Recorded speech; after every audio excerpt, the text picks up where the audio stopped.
Hello and welcome to No Wrong Choices, the podcast that explores the career journeys of accomplished people. We showcase these stories to provide insights that are strategic, inspiring, and most of all entertaining. I'm Larry Samuels, soon to be joined by the other fellows Tushar Saxena and Larry Shea. If you've been enjoying our show or are new to the program, please support No Wrong Choices by following us wherever you're listening right now and by giving us a 5-star rating. We also encourage you to connect with us on LinkedIn, Facebook, Instagram, Threads, and X, or to send us a note via NoWrongChoices.com. This episode features the journalist turned comic book writer Ethan Sachs. Ethan has worked on several best-selling series, including Marvel's Old Man Hawkeye, Star Wars Bounty Hunters, and Star Wars Galaxy's Edge. He's also deeply involved with an important project called A Haunted Girl that we will certainly dig into. Now, I think the intro and the setup for this one is easy for me to choose in terms of my co-hosts. Tushar as the comic book fanatic on this show, and in my life, I think you have to be the person to lead us in. I prefer to go by comic aficionado, if you don't mind. Look, you guys know me. I'm a huge comic book nut. I go out on Wednesdays to buy new books. I've been collecting for, I would say, at least 25 to 30 years at this point, right? So I've been collecting a long time, and I know a lot. I've gotten to know how a lot of writers are in terms of their styles, etc. But I've never had the opportunity to really sit down and pick the brain of one, especially one who turned from journalist to comic book writer, which is basically like my dream, for God's sakes. Like, my first question to him has to be, why didn't my guidance counselor tell me this could be a thing? So I'm really looking forward to speaking to Ethan for this reason alone, because obviously we're talking about the creative process here, and this is a man who obviously enjoys writing for a living. Obviously, he was a journalist who turned comic book writer, and he's in many ways the journey is very similar. I'm also a Star Wars nut. A lot of the books he works on are Star Wars in that genre. So he's not really reinventing the wheel so much. He is just making a better mousetrap, which is really, really cool. Larry Samuels, how many of our Wednesday recording sessions have ended with, all right, you guys, I got to go to the comic book store. I got to go. He's in a hurry. Yeah, he's got to go. I got to go. I got stuff to do. Oh, my God. Yeah. So as the guy who knows nothing about comic books, the other guy who knows nothing about comic books. The other guy. That's right. It was fun to do the research, though, to figure out, like, oh, my God, like, so much goes into this and the creative process and how difficult it is to bring something like this to life and to choose it as a career path. I mean, I'm fascinated to hear what he has to say about getting a paycheck every week or doing freelance work and how you find your way in this field and how it can happen. So just what goes into it was fascinating to me, and I'm excited to pick Ethan's brain and see if we can get some other people on this path and this road to success via comic books. Who knew? Yeah, absolutely. And, as the other guy, again, who knows nothing about comic books, you need to get in. Both of you need to get in. This is going to be a very educational episode for each of us. I'm very curious to hear what it takes to actually create a comic book, and I'm sure we'll dig into that at some point. So with that, here is Ethan Sachs. Ethan, thank you so much for joining us. Happy to be here. Thanks for the invite. Okay, so Ethan, and full disclosure to everybody, I got to know Ethan just a little bit through a mutual friend of ours who actually happens to be a fan of the podcast. A gentleman named Dave Riccano. He and I went to college together. And you know Dave through what? Through high school? So my friend Paul, someone else you knew from college, Paul Pelkonen, who unfortunately passed away a few years ago, he introduced me to Dave. Dave is now a member of our fantasy football league. And fortunately, he's the only team that's below me in the standings right now. So I kind of want to ask you a little bit, because obviously the story of going from journalist to comic books is surprising. But before we get into that, I kind of want to get into a little bit of what you're doing currently. And obviously we just mentioned that you are a comic book writer. So what is Ethan Sachs working on these days, aside from his series, A Haunted Girl? Sure. So the projects that I can tell you about, I'm doing an upcoming Star Wars comic book about Jango Fett, Boba Fett's father, from the prequel trilogy. And I'm trying to, in my head, as I'm saying this, remember what has and hasn't been announced yet. So there are currently 3 other comics that I'm working on that have not been announced. So unfortunately, all I can say is the Jango Fett one. So are they all Star Wars related, or are they other like DC related things like that? Or can you at least tell us the companies you're working with? Sure. One I can't tell you. I'm doing Okay. another Image comic. I can say that. I can't say what it is. And unfortunately, I can't say the others. Okay. All right. I love All right. content that's cloaked in secrecy. This is I know. Makes Yeah. it that much more exactly. It's interesting. going to be the world's Where you- shortest podcast episode. No, I promise I can talk more about So other what things. is this book you're writing about? I can't talk about Can't that. talk about that. All right, but so let's start here then. Was it always going to be comic books? Ultimately, was that your fascination always? Okay. I mean, I talk about always that. loved comic books. It just seemed like, the kind of job like Keebler elf or astronaut where nobody actually has that job, like if you wanted to be one, how do you even begin, I mean, I know there are such things. There are such things as astronauts. So, but as far as comic book writing, it was not even on my radar. I knew I always wanted to do writing, and my parents raised a fairly pragmatic kid. So I early on zeroed onto journalism, because that seemed like something that I could do, in theory. So how did you act on that? Like, were you a storyteller as a kid? Were you writing as a kid? Like how did you begin to pursue that? I mean, I wrote a lot as a kid, mostly fiction. As I got older, and certainly by college level, I was, in high school, I was more into like the science fiction magazine. But I got to really experience newspapers at the school newspaper and university at McGill, in Montreal, and I fell in love with it. And that sort of, I did internships on my summers off for some local community papers, the kind of papers that they give out in lobbies so that you can curb your dog or read community news, whichever is like more convenient. I came out, I taught English in Japan for a year, and then after that, it was perfect timing. The internet was just sort of taking off, and I got hired pretty quickly, first at this startup called MetroBeat, which became City Search, and then within 9 months, the New York Daily News was hiring for their website, and this was in October 1996. My first trial shift was such a horror show for me. Like, it was an overnight shift. I got out at 8 a.m.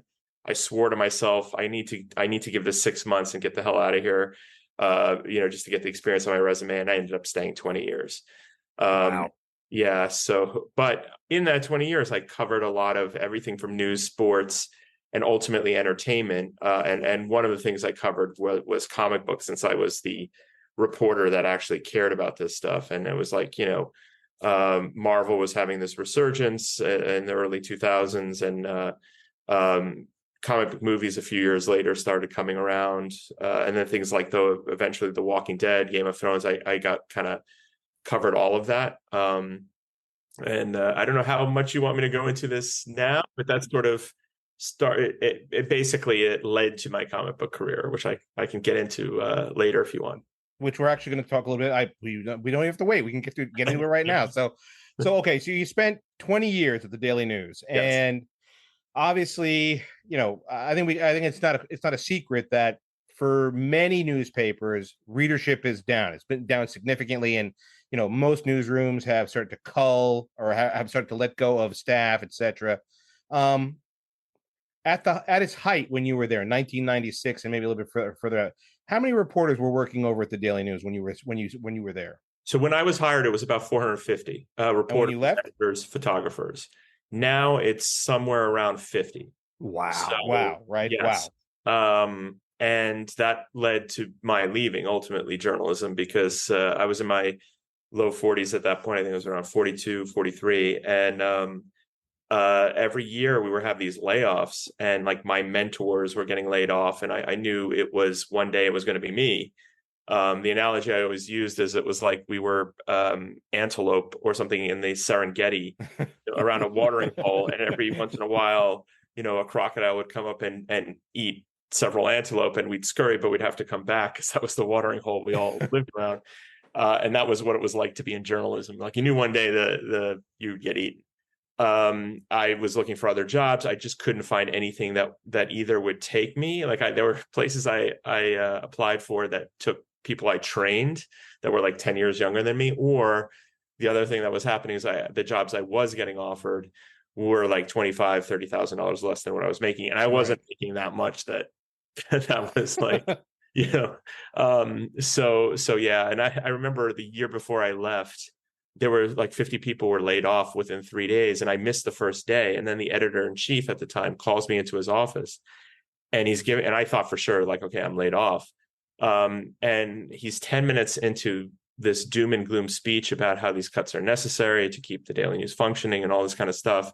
And then it's incumbent on all of us to, like, do this extra work or whatever to keep it going. And then I was like, I thought you were laying me off. Does that mean I'm not laid off? Yeah, I know. And he looks offended, and he's like, no, this is a pep talk. Like the layoffs are happening 2 doors down in human resources.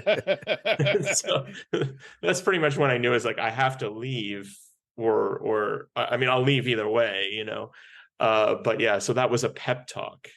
The strangest pep talk you'll ever have. Yeah, you're not fired, so you got to work triple as hard. Absolutely, right. Pretty much, that was the tone of the speech. Before you move on from the New York Daily News stuff, I mean, what was the heyday of that like? What was a typical day like there? Because you go from you're in college in McGill, you said, up in Montreal, and then you come down into, how did you get the Daily News job, and what was that like daily as you did you pick your projects? Were you Eventually I had a lot of freedom over because like by the end of my tenure there, I was the movies editor, and I did a lot of like the celebrity interviews with directors, actors, things like that. I did theme weeks where like I flew out to LA, interviewed like the cast of the Avengers, and we have like a different story every day.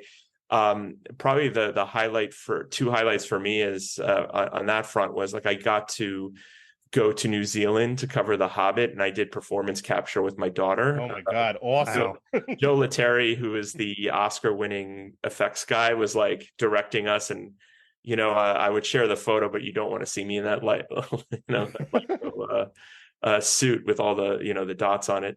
But it was just a fantastic experience. And then the other thing I'm proudest of was I got to start a little charity initiative where the Daily News was sort of the media partner. I would find children's charities that sort of were thematically related to, like, for example, the Avengers movies. The studio would sort of rent the theater, host a screening, or the Marvel movies rather, and then they'd fly in like one of the actors to surprise the kids. So I had like Robert Downey Jr. twice. Oh, wow. Chris Evans. And it was just really moving to, it was drawing attention to these charities. The actors loved it because they, felt like they were doing something good. The studio loved it because it was like great publicity for them. The newspaper loved it. And it was just like, it didn't cost anybody except the studio, the rental. You know what I mean? So it was like, and then hopefully we raised awareness and maybe some donations so like, I was proud of that. We did like 7 or 8 of those. I actually did one for the Today Show as well when I went to NBC News for a bit. So I did a lot of things I loved, and I love journalism. I also did a lot of news stories that I think were of some importance. Like local news stories about scholarship, helping raise money for scholarship, all sorts of things over the 20 years. So I didn't leave necessarily because I was disaffected with the idea of the job. It's just the reality it was just very unstable. The ground was unstable beneath my feet, and I stumbled into comics. Right. I kind of want to stay one more second on journalism, maybe 2, but for the moment, let me say this. Now obviously you said when you started there, I guess it was in 1996, you said, I'm only going to be there for 6 months, put on my resume and get out. And you ended up staying for 20 years. So outside of, let's say, and you kind of just made mention of this too, is that outside of, let's say, the charity work that you were able to kind of be a part of and get started on your way, and obviously being there for 20 years means that you moved up the ladder as well in terms of your own importance within the Daily News. Did you feel that type of importance of the job as well? Not just simply working on important stories, but that the job in and of itself was important. Was that what attracted you to stay for 20 years? For sure. I mean, so growing up, my father was a New York Times reader. My mother was a New York Daily News reader. So it was the paper, and it was the paper that I first, I started with the sports section, but as I got older, I read more of it. And I am somebody who very much believes in the importance of journalism in a democratic society. And certainly, we see that a lot now, and more than ever, right? Yeah, and it's a separate topic as to whether or not outlets are doing enough or properly, or whatever.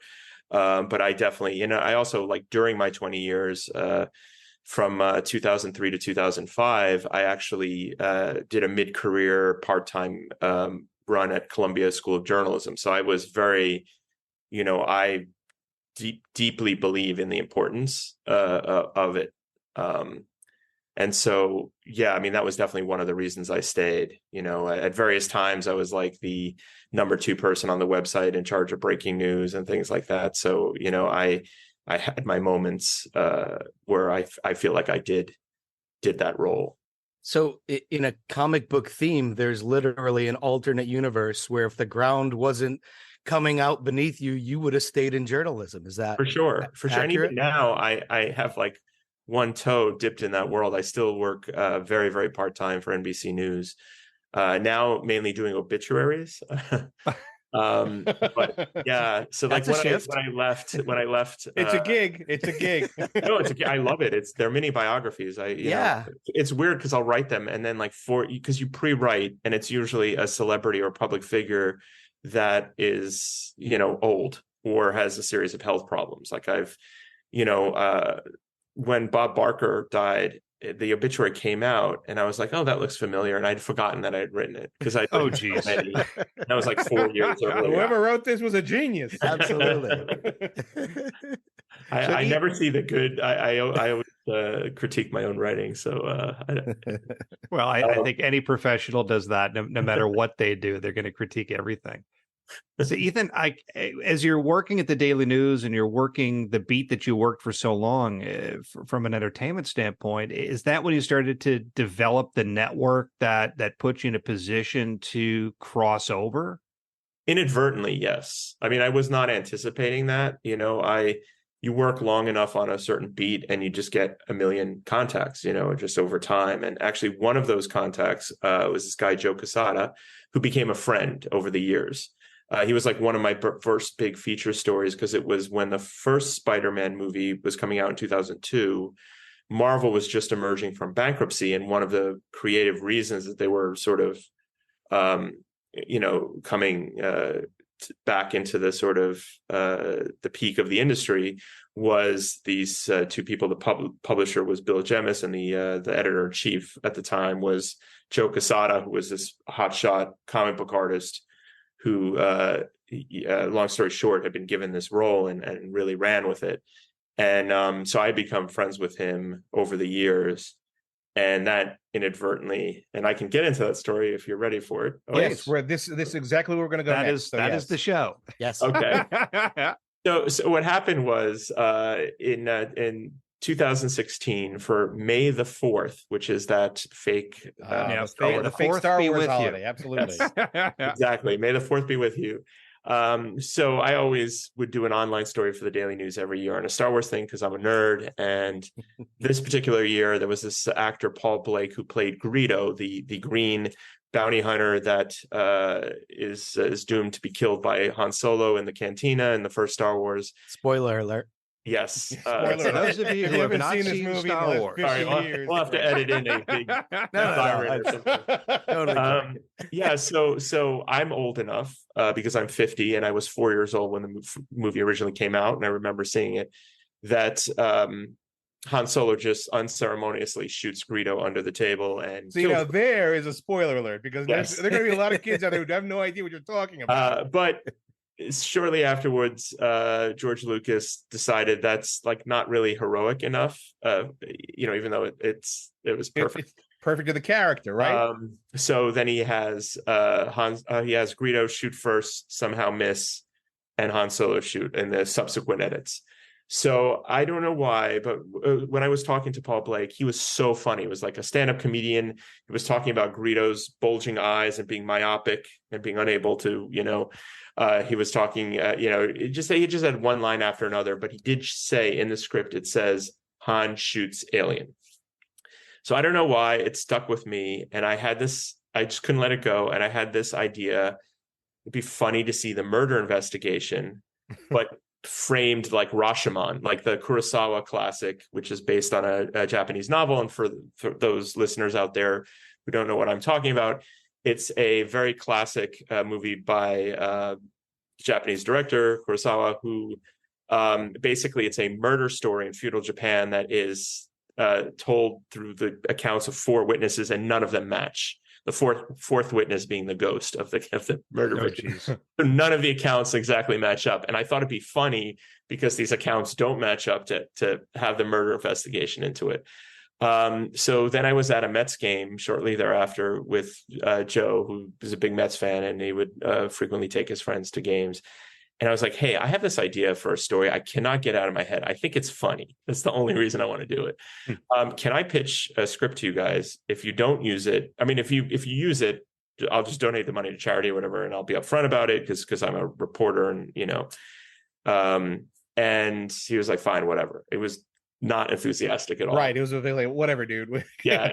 And so then I took it seriously, and I'd never written a comic book script, never thought about writing a comic book script, but I'd read so many, and I reverse engineered the ones I liked, the pacing and the structure and all this kind of stuff. And I had contacts in Lucasfilm publicity, so I somehow used them to get a hold of Pablo Hidalgo, who was one of the people on the story group that sort of is essentially like air traffic controller for the canon, the mythology. So, he very much said Greedo has to shoot first. That's what George wanted, kind of thing. So I ended up putting this all together, putting together a script, sending it by email, and not hearing anything for a while, like for months. So I thought, okay, wow, he must really have hated it. And then I fly to Japan. My wife's Japanese, so we were visiting my in-laws. The plane lands back at JFK on September 7th, 2016. And I know the date because that is really the date that changed my life. Obviously, right. I turn on my phone, and there's an email from Joe, and the subject line is F Greedo. Since this is a family podcast, I leave it at that. And so I before reading the email, I was like, wow, he really hated it. But the gist of it was, F Greedo, you can actually write. And I'm angry that I've known you for 20 years. And this is like the first, I put this together kind of thing. And I think you could do this for a living.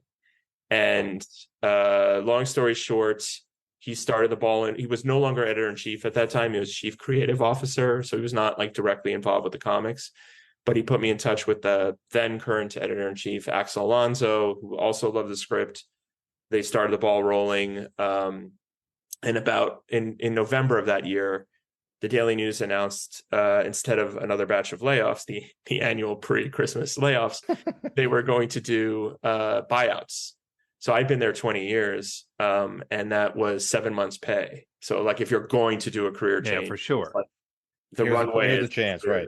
Yeah, so I applied for the layoff for the buyout, and they rejected it because at that time they had laid off all the other people that could get the celebrity interviews, and so I was like the last one left. Oh, geez.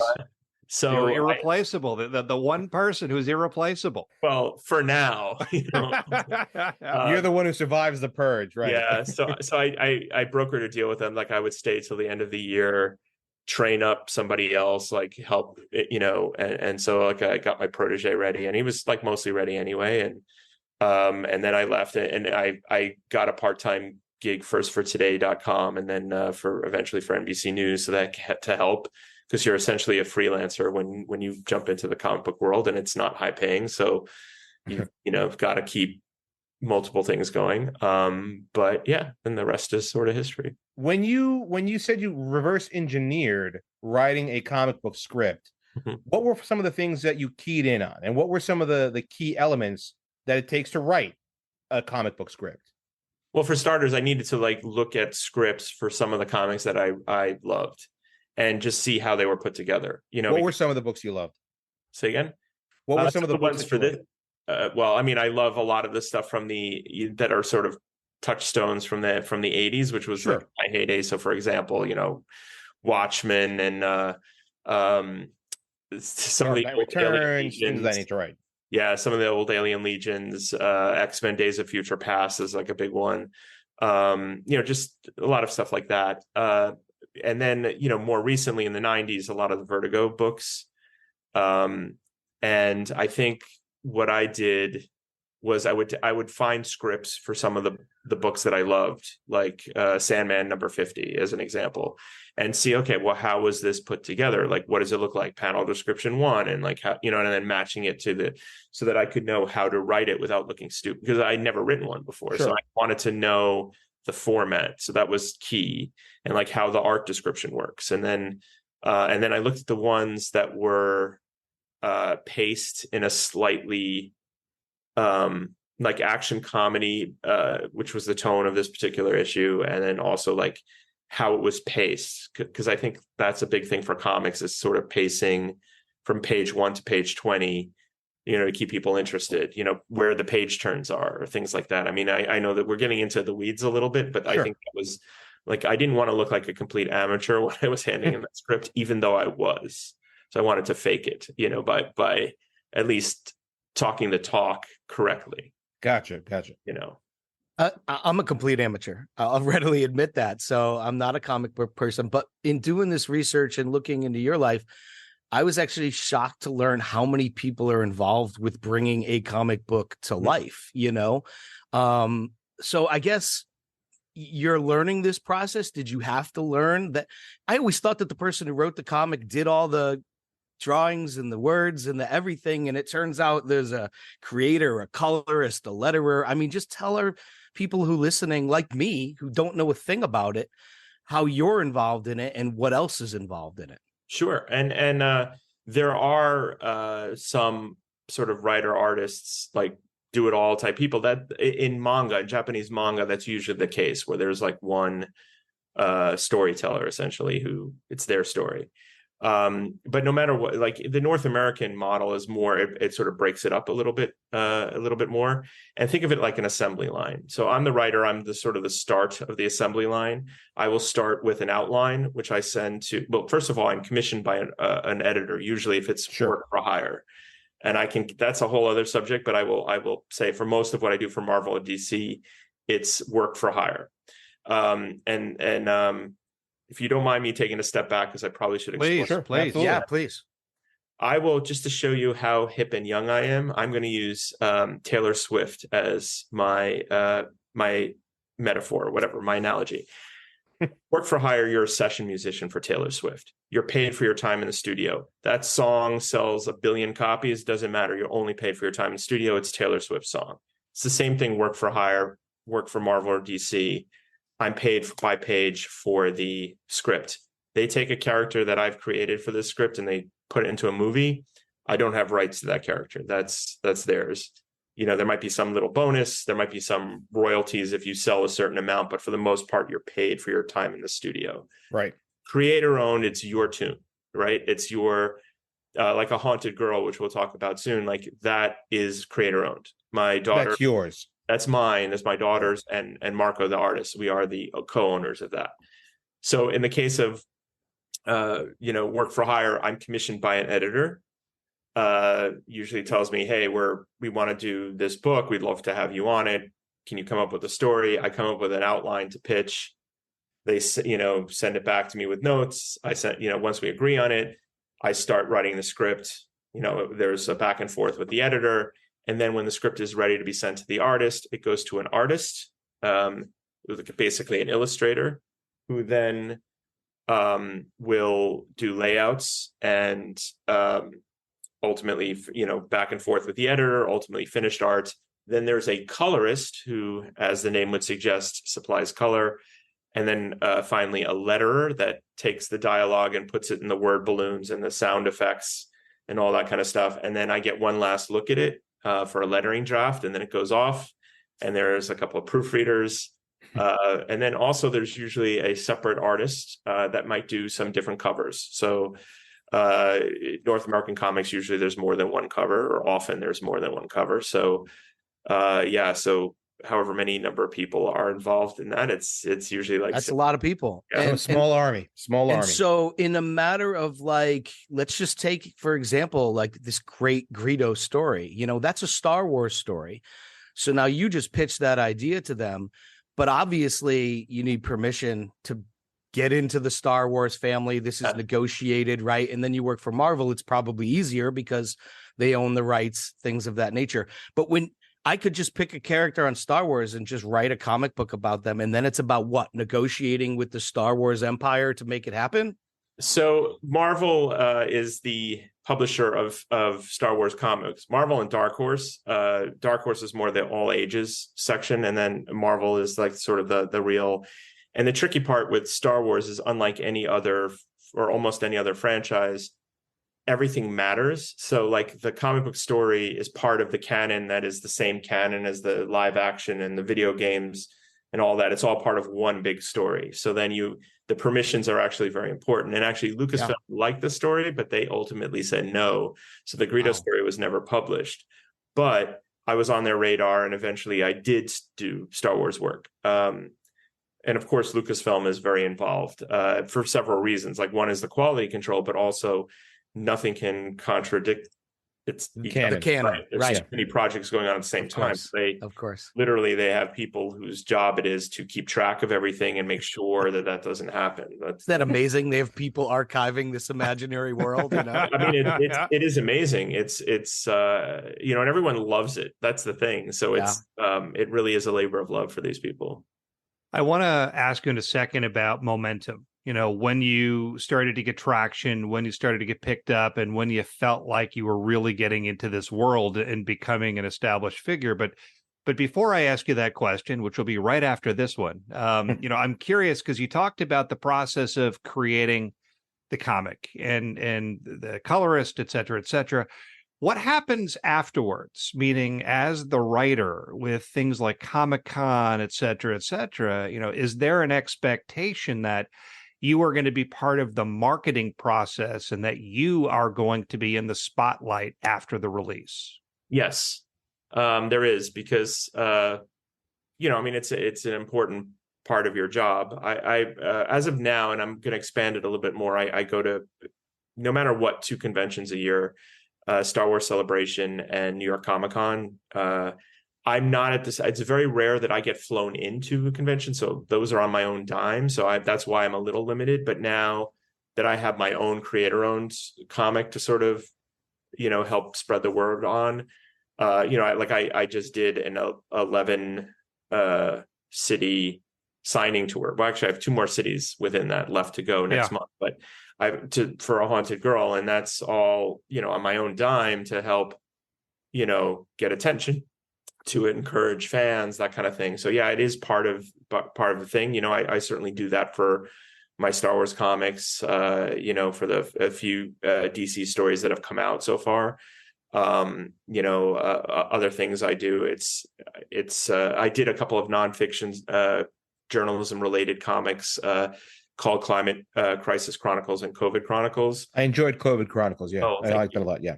Thank you. And, you know, for those at the behest of the publisher, I was going to like meetings and things like that to see, you know, to sort of get it out wider. So there's always like, that is a part of the job because, you know, you want people to read your work. Was that, you know, difficult for you? I mean, as an editor, you were working in a newsroom, et cetera, et cetera. Was that a big adjustment or did it come naturally? I mean, I'm not great at you know, I'm by nature a little self-deprecating. So like, I'm not, you know, I don't have that sort of confident, like, this is the greatest story you've ever read. But I use my self-deprecation, you know, like as an asset, I guess. You know, I have, so there is this, so the main character of Star Wars Bounty Hunters, which was my main series, which went on for 4 years and is ending in January. The main character is named Valance. And there's this whole, this cyborg, and there's this whole fan base, and they call themselves Valance Nation, and they're online. And I think, you know, I'm a little cruel to this character. So they're always, like hashtag Ethan damn it and all this kind of stuff. And so I'm very much play along with it, and I'll drop little, and like maybe 1/3 of these little clues I say will actually happen. Like, I hope in issue 29 his lover doesn't shoot him in the face and he falls off a cliff, and that's what happened. But I also put other things like, and like someone will post a fan art of the character, and I'll say, that's how I always want you to remember him after he's gone, and then that sets off a whole other, how dare you kind of thing. And they're on to me by now, but yeah, it's that. So I use that. So Ethan, I guess a very basic question here is, how long does it take you to put together a story? How long does it take me to put together a story? Well, I mean, it depends. If it's like part of an ongoing arc where we've had the outline approved and things like that, it can be as little as the initial script, I would say 3 days. If I sit down and just do it. If it's something that I'm really struggling with, it can be a week or two. I usually have at least like 3 comics going on in the same time. So I have to be at least a little efficient. And there's like several processes. Like there's looking over the lettering draft and like, going. So I'm often like at different stages on different things. And I will say, like, the greatest thing, because I was a reporter at a tabloid where you had to work fast. I wasn't doing too many long investigative. You just stole my next question, actually. So go ahead. So like that helped me. I'm very deadline oriented, and I think that's one of the reasons editors do like me, is because I'm almost never remotely late on I'm just churn it out. So like I do think that has helped me focus. But the other trick I do, I have 2 tricks I do. Like, one is if I'm stuck on one script, I move to another script. I'll play a song or something to sort of clear my head a little bit, and then I'll start on another script and then go back, so that I'm never just twiddling my thumbs. Or I will walk. I'll take a long walk, and while I'm walking, I'll try to work on a plot device just to sort of get the blood going. When you're first creating a world, let's say, even, right, new story from scratch, like, because obviously some of these characters have been created when you create the new episode or what have you, you kind of know what to expect visually. But when you're going into it and you just create a new story, are you ever just amazed at what comes back at you visually from what you've created story-wise? I teared up the first time that happened because you write something down for the artist. The artist looks at the script for the first time. They don't know what's in your head. So the script has to be the instructions for them. And then when you see something that comes back and it's even better than whatever rudimentary picture was in your head, it's pretty powerful, and that is very moving. So the first time that happened on Old Man Hawkeye, Marco Cacchetto is the artist, and it was just like, it's just beautiful. It was just amazing. When did the momentum set in and really begin to take off for you? I'm auditioning for the 4th regular role here. That's fine. To be frank, and you're not named Larry. I think that's helpful. As a journalist, you absolutely know the questions that we're going to come up with. So you're in a good place. So momentum. I really felt it when I was like a couple of years in, when I got Star Wars Bounty Hunters, like this regular. I'd gotten a couple of smaller Marvel projects. I really felt like I was in a good place. I was a little secure financially because I was doing, 1 or 2 days a week at NBC News, kept my foot in that world. So I really felt like, I'm doing great. And also, it looked like we were nearing a deal for a Haunted Girl. And this is right back in the beginning of 2020. And then and I had this big Marvel project, that was part of a secret project that was really cool, that I was invited to do this spin-off series, and everyone else involved with these seasoned, like, big name writers. So I really felt like in that moment, like, this is pretty good. And then the pandemic hit, and the deal that we were approaching for a Haunted Girl fell through. They paused 2 of the Marvel projects that I was working on, and I was left with just Bounty Hunters. And for a while afterwards, I did get COVID Chronicles, which spun out of, because I was doing COVID reporting for NBC News as well. And I can get into that separately. I don't want to go on a tangent, but there was a long period of time, like through 2020 and into 2021, where I was like, oh my God, was this it? Like, is my comic career more or less done? Wow. It was just so sudden, and I lost so much that, and I just wasn't getting offers, because you're, at the end of the day, you're a freelancer, and sometimes it's feast and sometimes it's famine. And it's only within the last year that things have really picked up. Haunted, it worked out well with the timing of A Haunted Girl, and I can talk about that when we get to that. But so it's only now that I feel like the momentum is sort of back to some extent.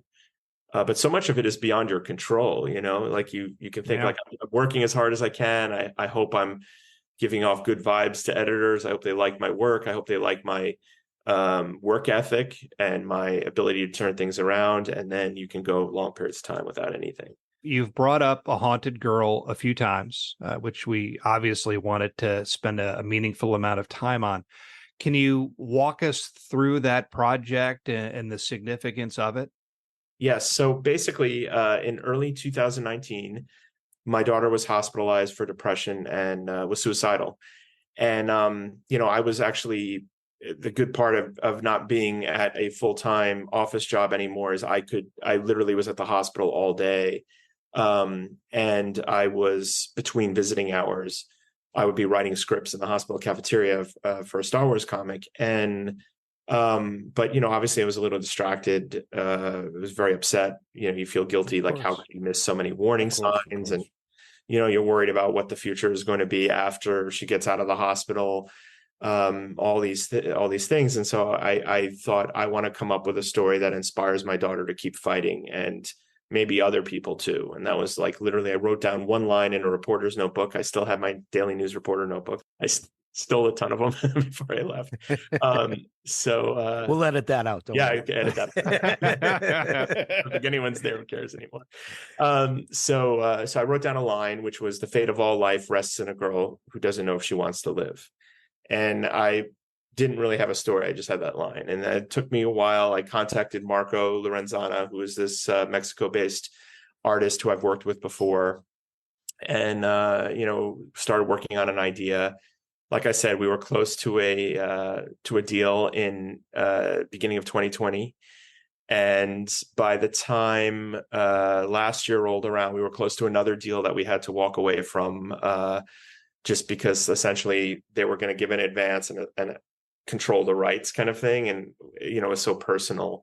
But the timing was perfect, because about a year ago at this time, I approached my daughter and I was like, she was in a better place where, not cured or magically, but, no longer suicidal, and certainly working through her issues away at university. And so I asked her if she wanted to write it with me, and she did. And so, we, not that long after that, got a deal with Syzygy Publishing, which is an imprint of Image Comics, which is the largest creator-owned. We'll get back to that.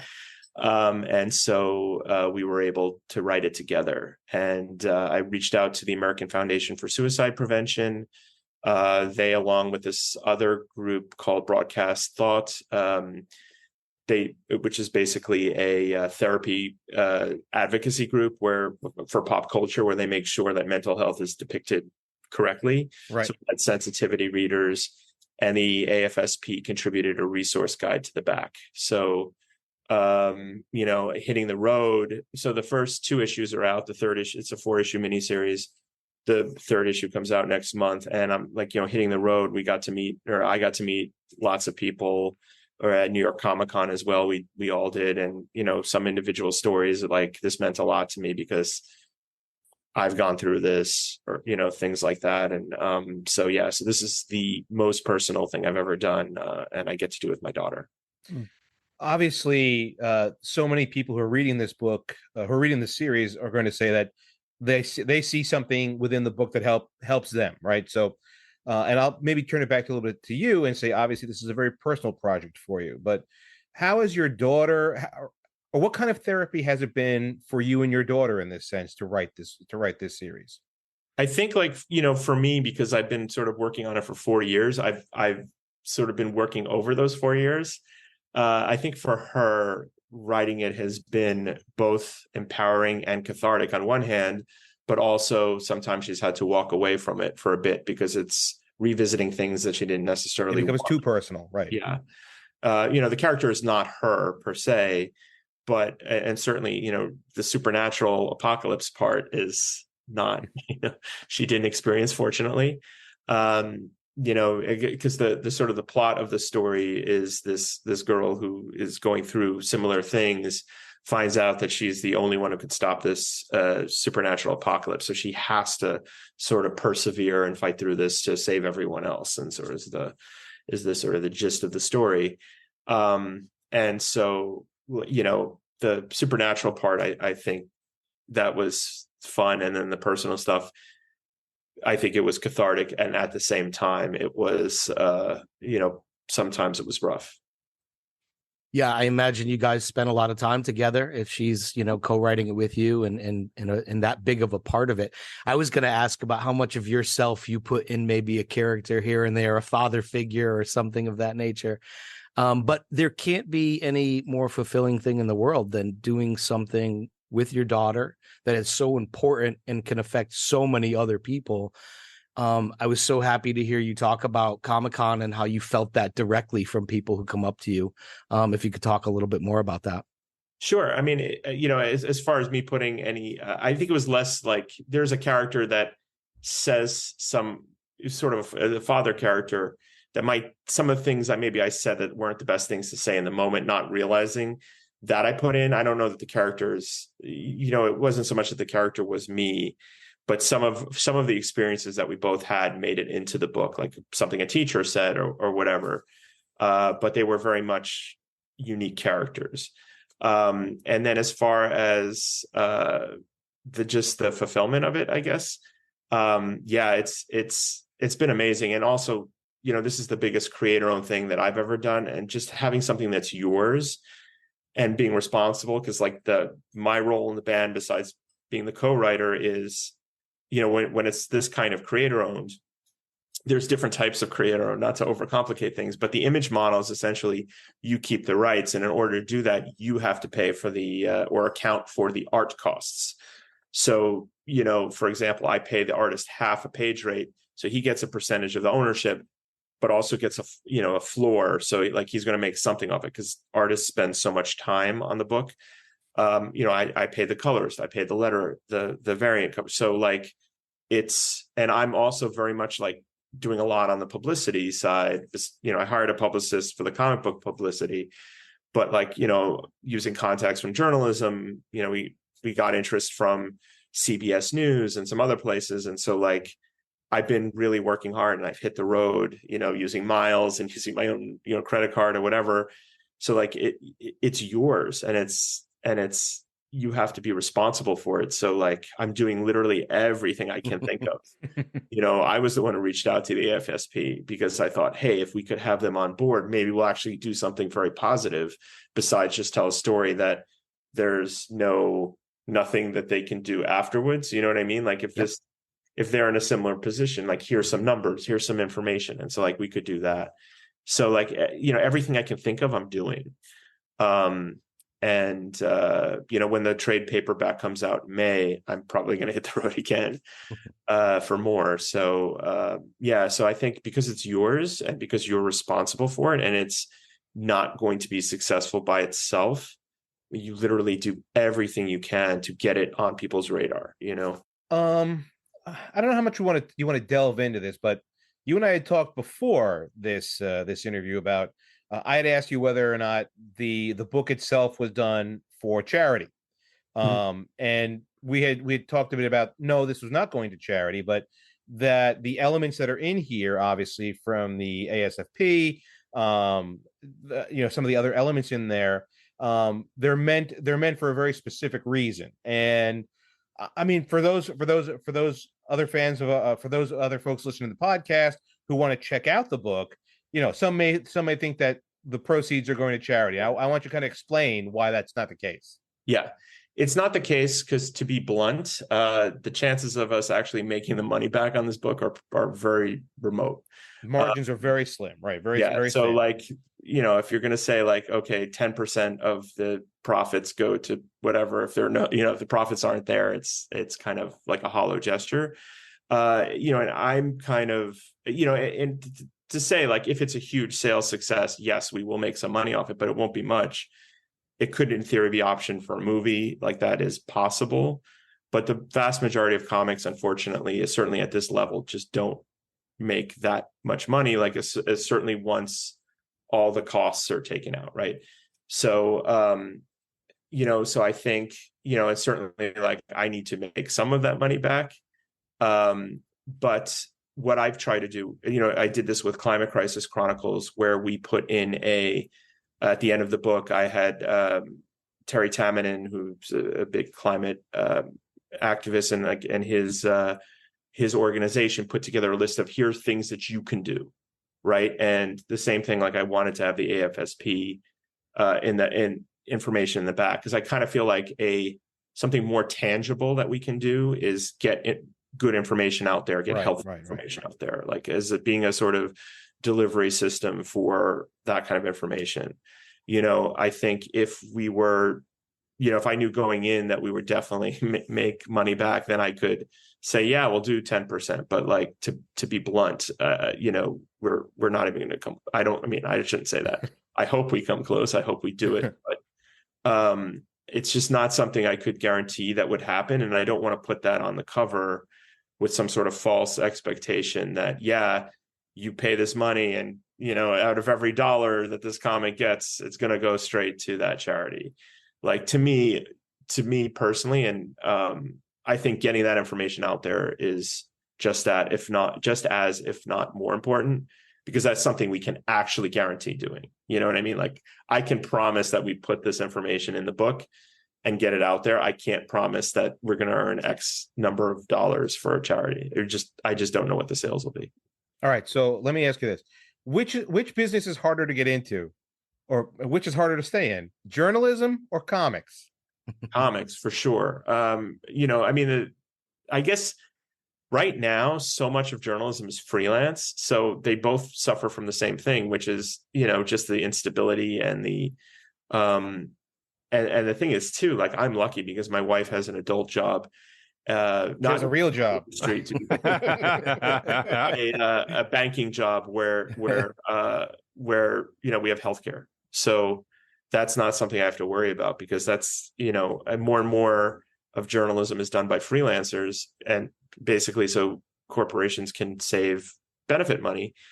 And, it's very hard to make a living like that. And so I would say they suffer from a similar instability in that way. And I would tell anyone who wants to get into comics, the vast majority of people working in comics have side jobs. Like, it's just you just don't earn enough money to pay, and even I, who am not quite at the top level of success for sure, but successful enough where I can mostly I still have a part-time, work elsewhere. So, there are writers who do it full time. And I think one of the keys is they have enough creator-owned things and enough options. So like, when one option, and for those of you out there who don't know what I'm talking about when I say options, often what'll happen is a producer will see a comic book they like, and, they're like, oh, comic books are hot. And so they'll go and option, essentially squat on the rights for like 2 years. So they'll pay like $50,000 or something like that. And that buys them the rights for 2 years. And they hope to put together a package that interests the studio so that they can make a movie. But most of these options don't end up going anywhere. So like, there are comic books that are optioned, and then it might revert back to the creators after X number of years. So I think a lot of creators, have multiple things optioned, and I think that's how they cobble together a full-time life out of that. But it's a tough road. Yeah, it sounds like a tough road. I mean, so that's one way to do it, is to squat on options, but obviously you need a resource to pay for those rights and to hold on to them.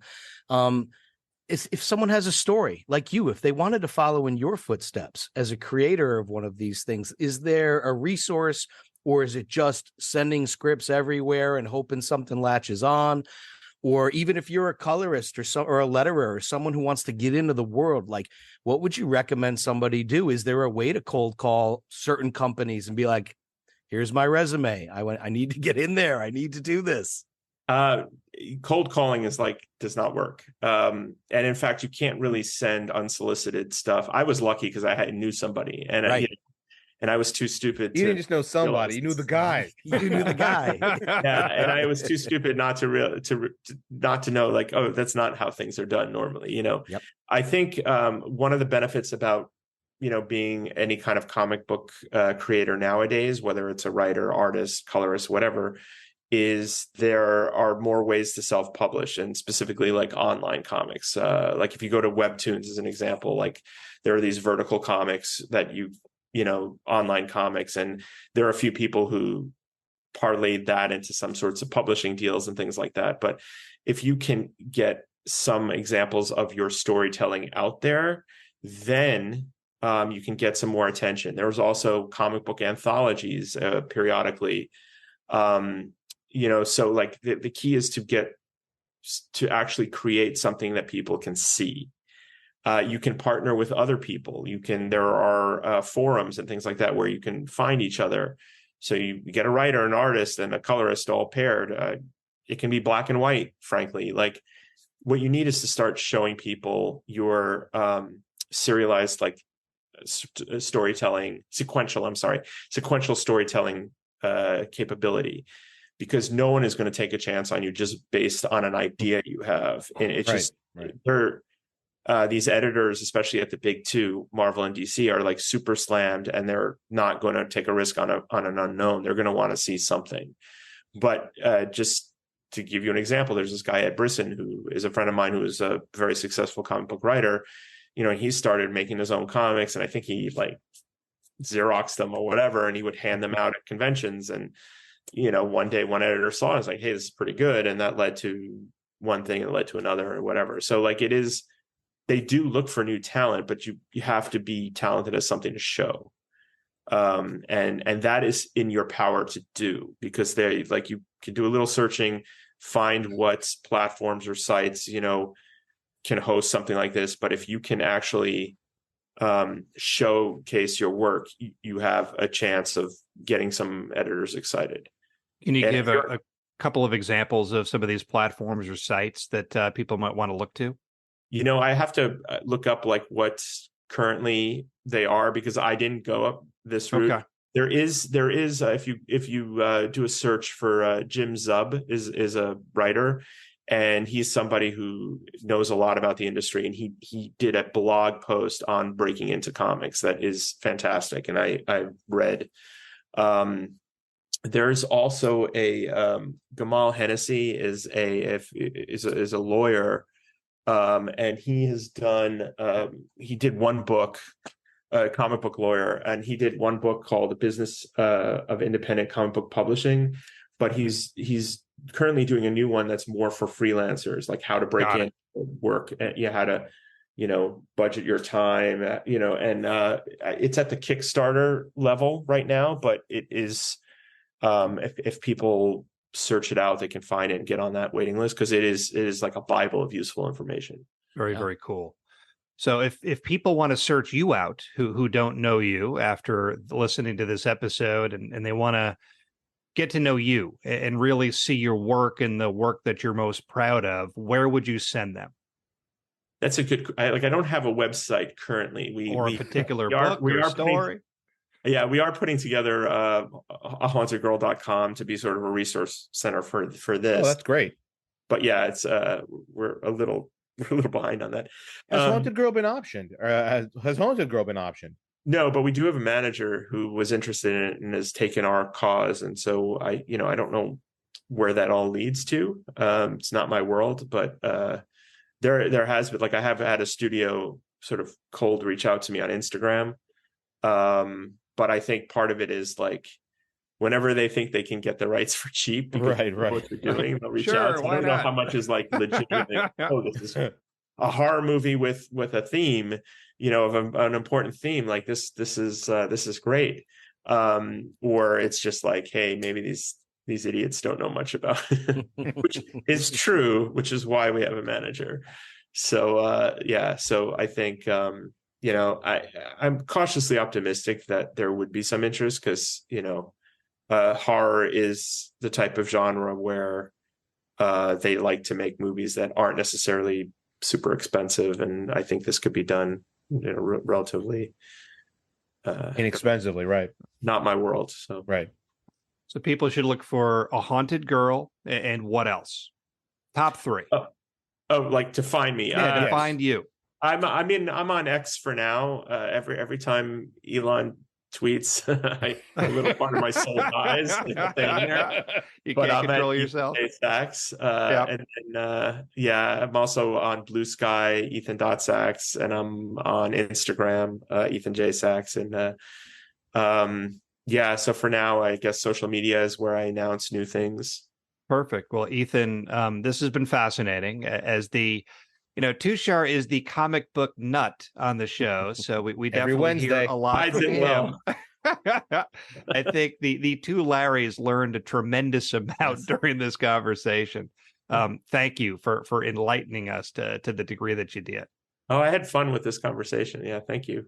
So that was Ethan Sachs. Such a fascinating conversation, and it was fascinating for many different reasons. One, how do you become a comic book writer, and what is that process? And two, it was interesting to discover and learn that Tushar Saxena has 20,000 comic books. Nearly 21,000 now. Nearly 21,000. I don't know if I have 21,000 of anything, let alone You're damn right you don't. Where do these live, Tushar? I really want to know where 21,000 comic Many of books them do live in my apartment. Some of them have become makeshift furniture. It's not easy to keep these things in line. Wow. But one thing I'll say about, and actually, I think Ethan does a great job of kind of describing to us the power of comic books in some senses, is that, obviously for many of the books that are out there, they're there to entertain. But there are books that are out there by folks. I mean, and he's done some. He did a book on COVID. He did one on climate called the Climate Chronicles. He did one called the COVID Chronicles, which actually, if you ever have a chance, you should read those. It's terrific. But not all comic books have to be about nonfiction. Some can be are about fiction. Some can have a real bend in the real world. And in this sense, I've had the opportunity to read the first few issues of A Haunted Girl, and it's fascinating to see that you can see how the care that he took to put this book together, the story together, and to have his daughter, to do it with his daughter, who is overcoming her own issues in terms of mental health.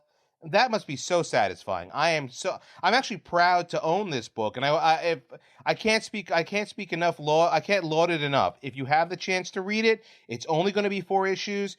If you have the chance to go out and get it, you should do it. You should do it today. Yeah, it must be so rewarding for him to be working with his daughter on such a special project, something that means so much to them, and to get to work with his daughter. I mean, that's amazing. I learned so much from this interview. Did you? From the research. I really did. Just the involvement and how...